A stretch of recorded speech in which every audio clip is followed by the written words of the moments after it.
আমের দিনে গ্রামে আইছি আর যদি আম ভর্তা না খাই সেটা কি হয়? আজকে অনেক রৌদ্র, অনেক গরম, তাই তো গাছ থেকে আম পেড়ে নিয়ে এসেছি। এখন আপনাদেরকে দেখাবো আম ভর্তা বানানো। আসলে গ্রামে আসলে সবসময় আম ভর্তা খাই এবং কি আম ভর্তা খেতে আমার খুব ভালো লাগে।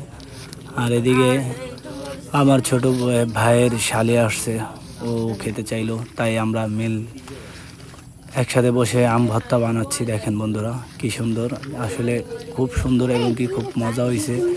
একেবারে ক্ষেতের মরিচ দিয়া, গাছের আম দিয়া সুন্দরভাবে জিভে জল চলে আসবে, এত পরিমাণ মজা হয়েছিল আম ভর্তাটা।